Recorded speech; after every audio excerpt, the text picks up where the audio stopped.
Hello বন্ধুরা, আজকে তোমাদের সাথে আমি শেয়ার করতে চলেছি মাশরুম পোস্তর রেসিপি।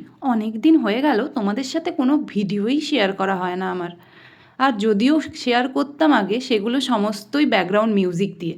তাই ভাবলাম চলো আজকে তোমাদের সাথে রান্নাও সাথে সাথে গল্পও করা যাক।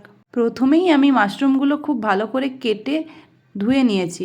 আর নিয়েছি পেঁয়াজ, কাঁচা লঙ্কা আর আলুটাকেও আমি ভালো মতো করে কেটে ধুয়ে পরিষ্কার করে নিয়েছি। এরপর কড়াই গরম করে তাতে আমি সর্ষের তেল দিয়েছি। তারপরে দিয়েছি পেঁয়াজ দেওয়ার পর মাশরুমগুলো দিয়ে দিয়েছি আর দিয়েছি নুন হলুদ। তোমরা চাইলে আগে থেকেও নুন হলুদটা মাখিয়ে রাখতে পারো মাশরুমে। তারপরে একটুক্ষণ স্লো স্টিমে আমি ভেজে নেব মাশরুমটা, যাতে করে সেদ্ধও হয় আর ভাজাও হয়। তারপরে দেখো আলু দিয়ে দিয়েছি মাশরুমের সাথে। তারপরে কিছুটা সময় ওটা ফ্রাই করে নেব। তারপরে দিয়ে দেবো পোস্ত বাটা দেওয়ার পর একটুখানি জল দিয়ে 5-10 মিনিটের জন্য রান্না করে নেব। তারপরে জলটা শুকিয়ে গেলে আর সমস্ত সেদ্ধ হয়ে গেলে অল্প একটু চিনি দিয়ে ভাতের সাথে পরিবেশন করুন মাশরুম পোস্ত।